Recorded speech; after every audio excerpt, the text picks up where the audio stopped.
So 25 years old, don't worry. Any mistake is an income, is a wonderful revenue for you. So I told myself and told my young people, before 20 years old, be a good student. When you do entrepreneur, just learn some experience. Before 30 years old, follow somebody. Go to a small company. Normally in a big company, it is good to learn processing. You are a part of a big machine. But when you go to a small company, you learn the passion, you learn the dreams. You learn how to do a lot of things at one time. So before 30 years old, it's not which company you go, it's which boss you follow. It's very important. A good boss teaches you differently. And from 30 to 40 years old, you have to think very clearly, you're working for yourself if you really want to be an entrepreneur. When you're 40 to 50 years old, you have to do all the things that you are good at. Don't try to jump into the new area. It's too late. You may be successful, but the rate of dying is too big. So 40 to 50, think about how can you focus on things that you are good at. But when you are 50 to 60 years old, work for the young people. Because young people can do better than you. So rely on them, invest on them, making sure they're good. So when you are over 60 years old, spend time for yourself. On the beach, sunshine, right? It's too late for you to change normally. But this is my advice to the young people. 25 years old, make enough mistakes. Don't worry. You fall, you stand up. You fall, you stand up. Enjoy it. 25 years old, enjoy the show, enjoy the show. I did not have a rich father. Tried 3 times for university. All failed. I applied for Harvard for 10 times. All failed. They don't even want to see me. For the last time, I went to the Teachers College, which was considered the 3rd or 4th class of my city. So I applied jobs for 30 times, got rejected. It was so difficult at that time. I was so frustrated because I taught in the university. My pay was $10 a month. Because I could not find a good job in 1994. Discussed that I'm going to do something called internet. And 23 of them against it. They said, this is a stupid idea. We have never heard about internet. And you know nothing about computer. And I never thought I was smart. Nobody believed that I could be successful. Because everybody say, well, this guy think differently, think crazily. They think about something never work. I tried to borrow $3,000 from the banks. Took me 3 months, but I still cannot get it. We talked to over 30 or 40 venture capitalists. Everybody said, no, forget it. A lot of people said Alibaba is a terrible model. As I said, I believe it. I think this thing could be big. I never thought it would be that big like today. But I believe that something is waiting for me there. And I have to work hard to prove myself. That was the tough experience. So we gathered $50,000 from 18 founders. We started. For the first 3 years, we did not have even $1 revenue from our business. It was not easy. Why it keeps going ahead, going forward? Because I received lots of email of thanks from the customer. They say, this is such a great thing. We cannot pay you, but this thing helped us. If you keep on helping us, one day you will be successful. And I believe this. Little by little, we build up our business. Little by little, we build up our ecosystem of the infrastructure. And now, after 16 years, we have an Alibaba group, we have a Tmall group, we have a Taobao group, we have Alipay. And people said, you are so smart. How could you make a company like that? Bill Gates, Warren Buffett, Jack Welch, Larry Page, Mark Zuckerberg. The difference between those people and other people, they are always optimistic for the future. They never complain. They always try to solve the problems of the others. When you're optimistic, it's always opportunity. People, same here today. Jeff, where is the opportunity? I don't have a job. I don't have this. I don't have that. We are at the best time of this century. The best assets you have is that you are young. Don't complain. Let the other people complain. The opportunity always lies where people complain. Think about how you can make things different. Is there anything I can do that make the difference? And then when you think about this, start to do it. I saw a lot of people, young people, have fantastic ideas every evening. But in the morning, they go to the office same again. Being an entrepreneur, you have to do the things before the other people do. You have to wake up before the other people wake up. You have to be more brave than the others. Use instinct. Everything you do is to the need of the customer. To everybody, to any person, tomorrow is new. Make the move, make the action. Whether investors believe in this or not, whether your friends believe it or not, whether your parents believe it or not, that's not important. You believe it, your team believe it, and work day and night on this. That's how the things happens. Make enough mistakes. You fall, you stand up. Any mistake is an income, is a wonderful revenue. Don't worry about the money. Money follow the people. People should follow the dreams. If you have a dream, just to go ahead. I think nobody can conquer the world. We only can serve the world. Either work for the others or work for yourself. And I choose the way, work for myself. Working for myself, that means working for the society. If you really want to work for yourself, think about the others. Because only when the other people are successful, when the other people are happy, you will be successful, you will be happy. I think today people worry a lot about the world, about the economy, China, economy in the world. But I'm very optimistic. When people start to worry, that is the opportunity is.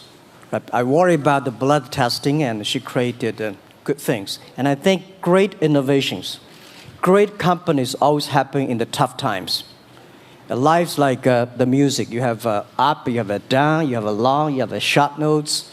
And I like your American movie. Life is like a box of chocolate. You never know what you're going to get, right? So I'm pretty optimistic. The opportunity in the future for equality is huge, because in the last century, the IT is for big companies. The globalization is for big companies. But now with the technology, we can serve those 80% of the companies that never been served. We can serve the 80% of the young people that have never been served. Technology for internet is so cheap, so easy to use. One of the reasons why we grow in China e-commerce so fast, much faster than the USA, because our infrastructure of commerce in China was too bad. When it is too bad, something happens and goes. Today, we are working on the rural areas of China. I can never imagine that China, about 800 million people still live in the rural areas, are farmers. And there are about close to 200 million people. Their income is less than $1 per day. And before the internet, it's impossible for these guys to reach the PC because it's so difficult. Even people like me, I don't know how to use a PC. But now, 80% of the farmers, those people using mobile phones. When you have the mobile phones, the internet, the data, things change a lot. So I'm excited about the future. People always worry. I love the young kids sitting there and talking about the dream, the hopes. Because if they have the hope, we have the hope. That's what I believe. And let's just take what you do. And I've loved every description I've ever heard about how you serve people, and your story about the bamboo farmers and your wife and her friends. It was fabulous. But where's this going? What are you going to do? What are your plans to maximize the use that people in remote rural areas of China can make of their cell phones besides ordering your projects? How are you going to get it? Are you going to get them in the banking system through cell phones? How? Well, we never know that we can grow so fast. In the past 5 months, we covered 4,500 villages. And these people, normally they use in very traditional way. It took them like we went to a rural area. It took the farmers 2 hours to walk to the downtown in the middle of the town and buy things. But today, because the mobile phone, and we can deliver things to their home, to their village within 72 hours. I remember last week I read a very interesting news. This is amazing. There is a girl, she told me a story. She said her grandfather, 92 years old birthday. And for his life, he always wanted to try one Western style food. But he lived in the rural areas. There's no such restaurant food. So she said, I tried on the internet, book a restaurant dinner for Western food, delivered to that village. And they finally immediately find one restaurant. There are 3 guys.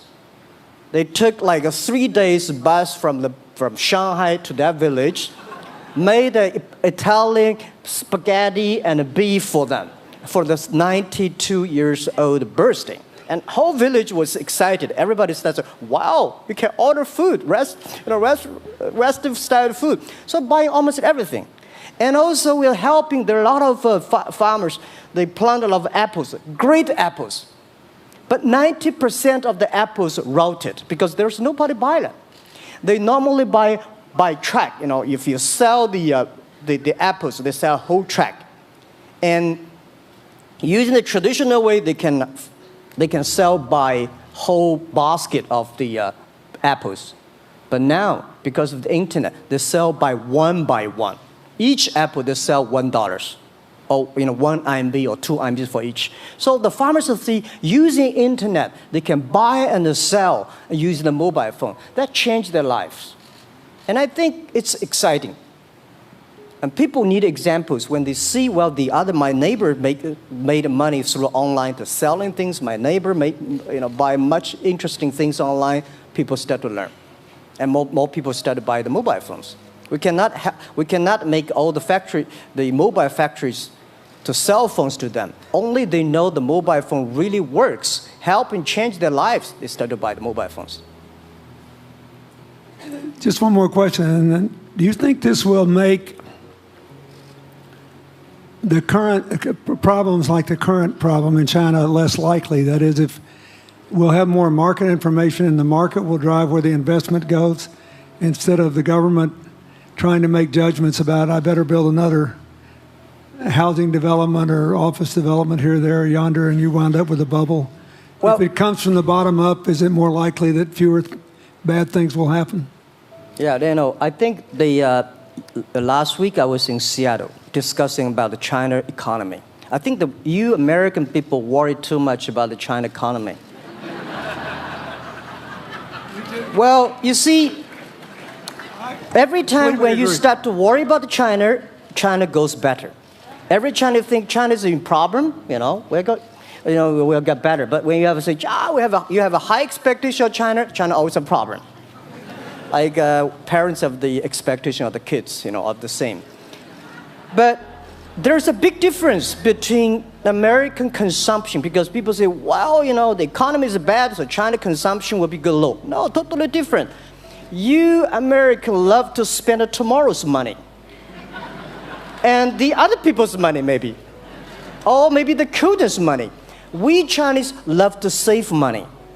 We are probably the largest country, the safe deposit in the whole world because we've been poor for so many years. When we make money, we put in the banks because someday we know the disaster is coming, so we can spend the money. So when the economy is bad, we still have the money to spend. You guys probably don't. You worry. And the second thing is that China been focusing on developing for the past 30 years. China government so strong on investment, so strong on exporting, but they are too weak on the domestic consumptions. Domestic consumption is not driven by government, it's driven by entrepreneurship, driven by the market, not the government. So in the past 20 years, government is so strong. Now they're getting weak. It's our opportunity. It's our showtime. to see the market economy, entrepreneurship, how we can develop the real consumption. I think if the China developed the great consumption, we have a 300 million middle class. In next 15 to 20 years, we're going to have 500 million middle class. We need to import a lot. So when we start to import, that's a great. It's going. I worry a lot when we export. When we export, we got a terrible sky, we have a terrible water, we have a terrible environment. When we start to import, we got to be better. So that's all the great opportunity, guys. Be happy about that. I'm serious. I agree with that. I'm serious. Yeah. Worry about yourself. Don't worry about the others. The reason some of us worry about China is we depend on you to buy our debt. However, I tried to be more Chinese when I was president. I saved a lot of money. So good. Good. But I just wanted you to say that because I really believe that. I mean, I think you're absolutely right. The trend toward greater internal consumption I think, will remain unbroken in spite of whatever the difficulties are in the next few months. I think it's important not to overreact. You can't break the trend. You've got to clean up the land from chemical contaminants. You've got to clean up the air. You're going to do it. Yep. And a lot of Chinese will make a lot of money out of that. There'll be a lot of great new companies, and there'll be opportunities to import from other places. Yeah. So can you discuss your theory of what you're doing and other things in terms of whether it advances equal opportunity and social solidarity? Tell them what you think is going to happen. And what other kinds of, when your opening remarks, you just said technology is going to be active in this way in other areas of the economy. What do you think the next big opportunities are? But first, tell them just in 2 sentences what you're doing, because Jack and I know, and we haven't been clear enough. Explain it, and explain how you think that advances social solidarity and equality of opportunity. Well, our work is in the belief that access to health information is a basic human right. And that lab information, particularly because lab data drives 70% of clinical decisions, needs to be accessible to people before they're sick. So if you look at the word diagnose in the dictionary today, it says to determine the presence of disease from symptoms, which means by definition, we're determining that people are sick once a disease has already progressed. And our work is in being able to make lab testing accessible to people in time for therapy to be effected. And to do that in a way in which every person, irrespective of their insurance status, irrespective of where they live, can afford the ability to get a test done. So that means, in our case, we've invested the last 12 years in now developing hundreds of tests, many of which are less than $10. So $2 tests in the United States. And I think one of the amazing things about this country is that we have such an incredible ecosystem for fueling creativity, and that creativity can create new markets. So in answer to your question about the market being able to conform itself to social good, I think the creativity that goes into creating these new technologies creates new markets in and of themselves. And our basic belief is that those new markets come from empowering individuals and enfranchising individuals and trusting that individuals have the capability to engage with information, and in accessing that information, beginning to take control of their own outcomes and their own health outcomes, and in doing so, changing the way our healthcare system works.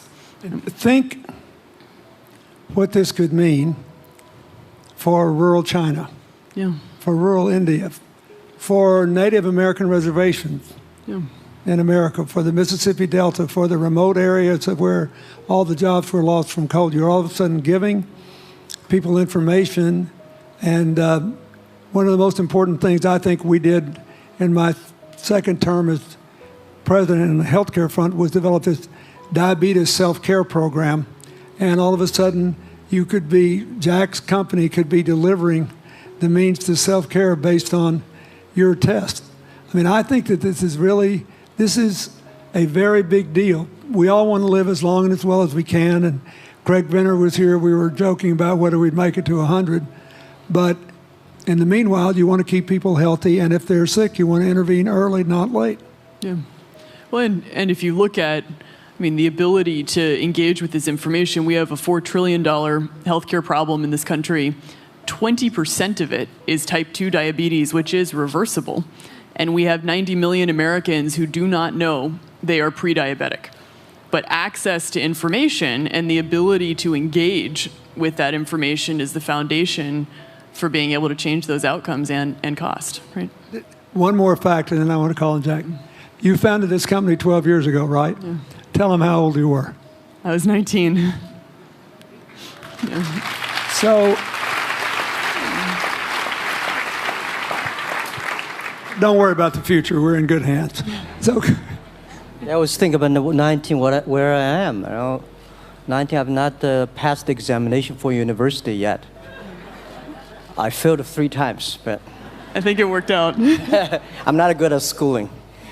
Well, yeah, that's why I give confidence to a lot of young people in China. If Jack Ma can be successful, 80% of the people can be successful.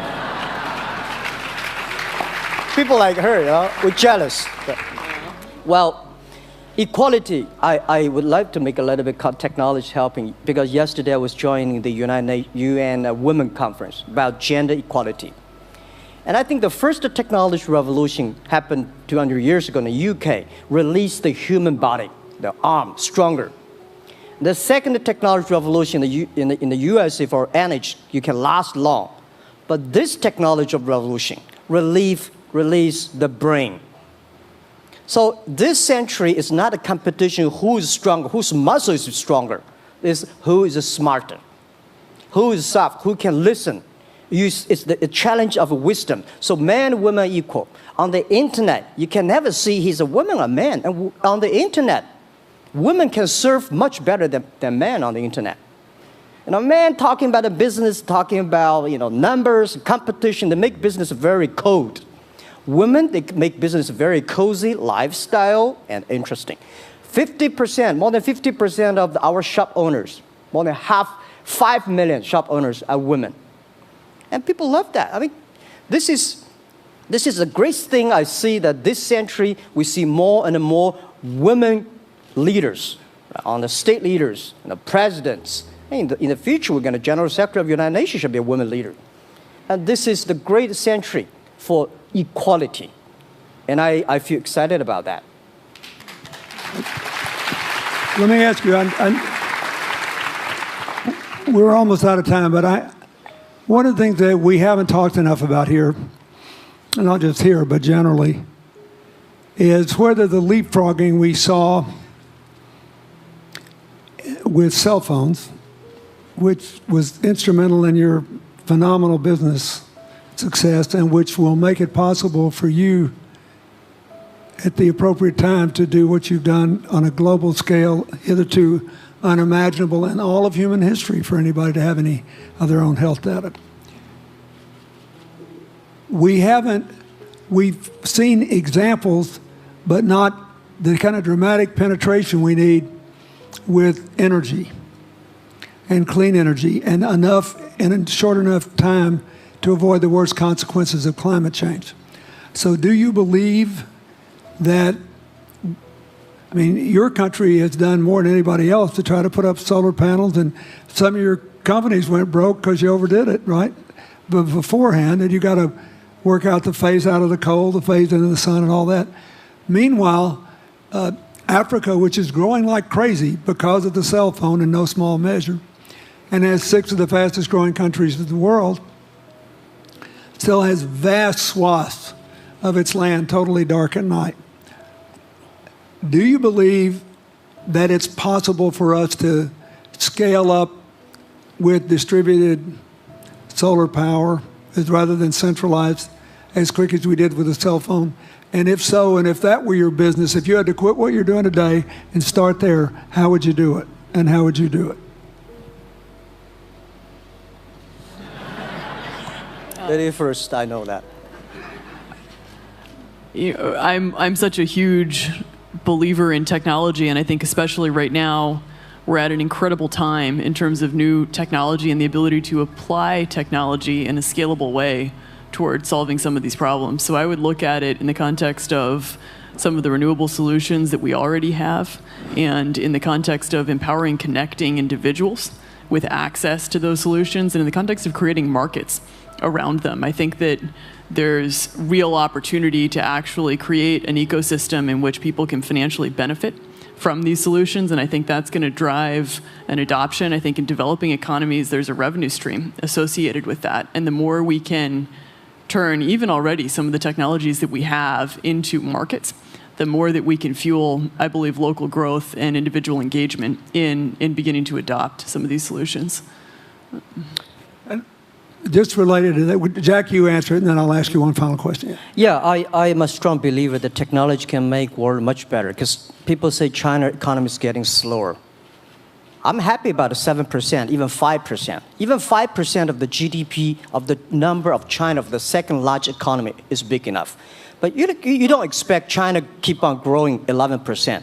Because like one human body, when you are 1.8 meters tall, you cannot keep on like a 10% grow every year. You have to grow the quality, your mind, the wisdom.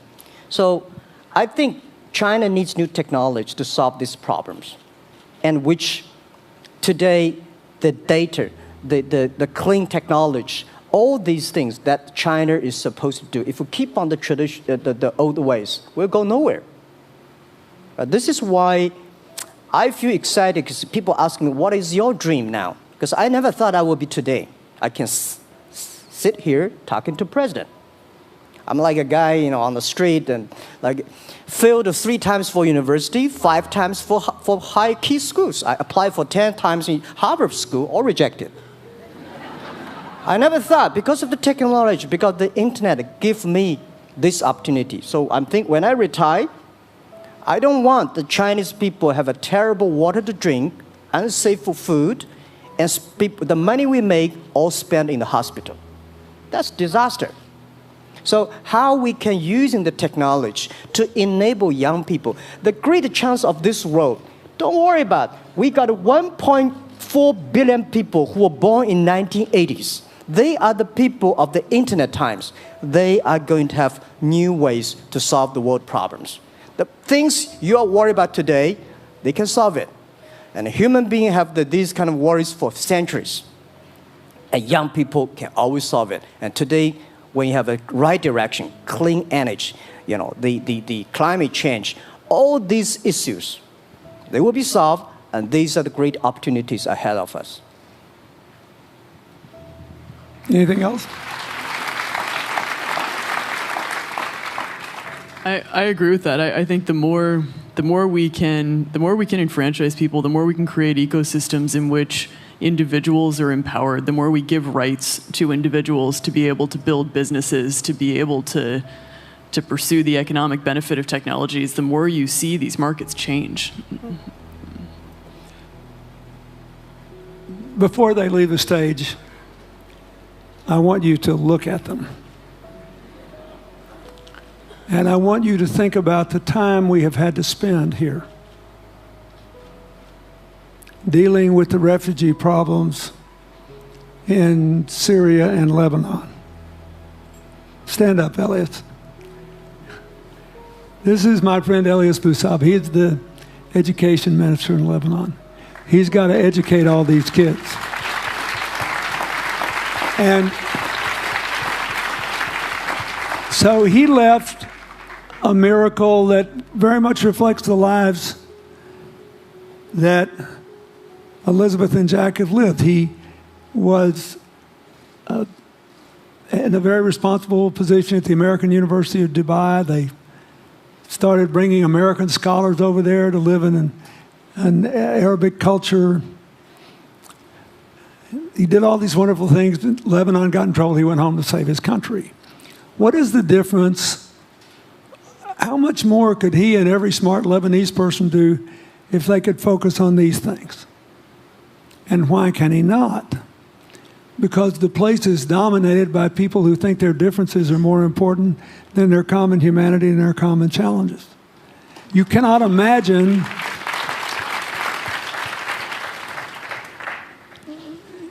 Jack Ma's proud of being Chinese. I like that.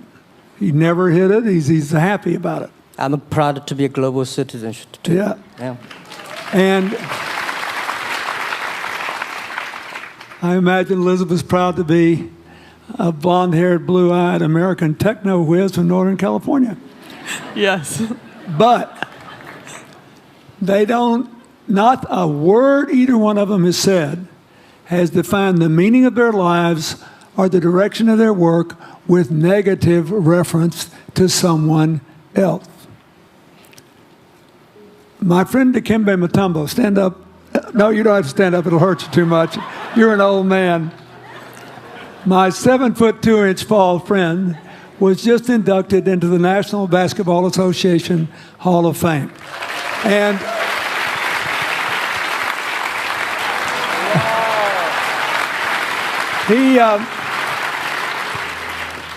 my family, my whole family loves him.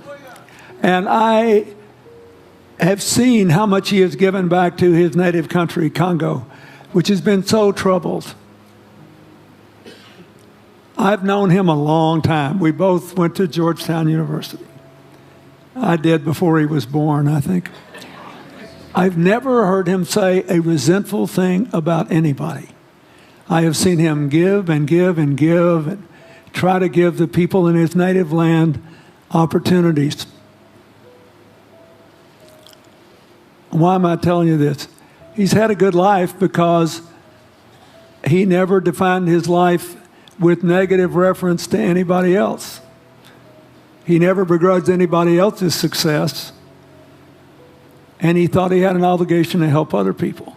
I'm telling you, we are back in a time of collective global insecurity where the main struggle is the oldest one in human history, just in modern techno realities. I mean, if you were trying to build the Middle East, you would think about our permanent sponsor here, the ambassador from Oman, who her government tried to help head off a calamitous war in the Middle East over the nuclear issue in Iran. We all pray to God that it'll work out all right. And the lead she made. You look around all these places, wherever people are putting aside their differences and working together, good things are happening. We cannot achieve economic or social equality without living in the factual realities of the world we face, looking at the obstacles, looking at the opportunities, making the best decisions. And those of us who even feel good about ourselves because we think we spend a lot of time giving, our whole goal should be to work ourselves out of a job. One of the things that Bill and Tanny Austin are sitting there with Starkey, they started giving away hearing aids, and then they decided, well, we better teach these young people how to speak. If they get the gift of hearing, they'll have to learn that. So they got into the education business. Sonny Varkey got into the education business and decided somebody ought to do something really dramatic to remind people that the only people that really matter are the teachers.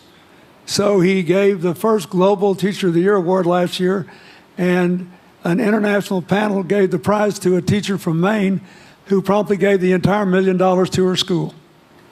The woman never made any money in her life. She gave all the money away immediately. The future is going to be forged by people who think of how to use the modern tools that we are given, as Elizabeth and Jack have, to create opportunity through empowerment. And it will not be a straight line. It's too many moving parts. But I just want you to think about that. The reason you feel good looking at them is that you identify with them even though they're different from you. And that's basically where we are all over again, and we can't slip back. We can't give up. That's why when we had the Prime Minister of Italy and George Soros talking about the future of Europe, and George said it was coming apart, and the Prime Minister said, no, it doesn't have to come apart if it's about something more than economics. I thought it doesn't have to come apart if you will it not to. And you put yourself on the line for it. There are no guaranteed outcomes today, but you can guarantee that the trend is right.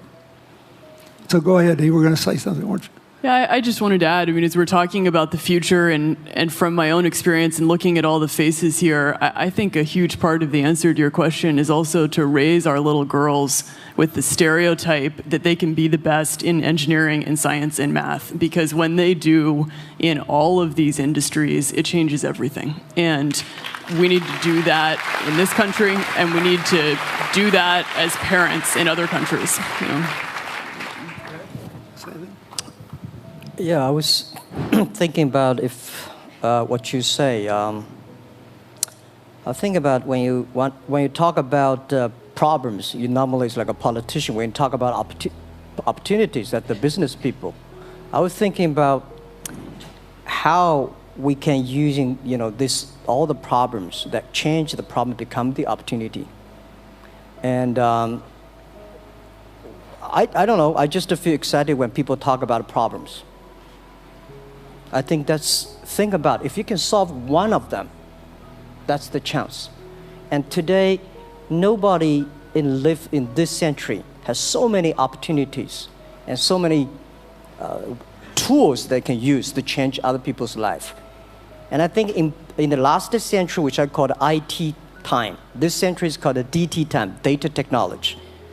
IT is to empower yourself, make yourself strong. DT is to empower the others. When you empower the others, you empower your future, yourself. So when I listen to you talk, I agree, and I think that's why we were born in this century. That's why how we can use the internet to help more people. Let's give them a hand. Thank you.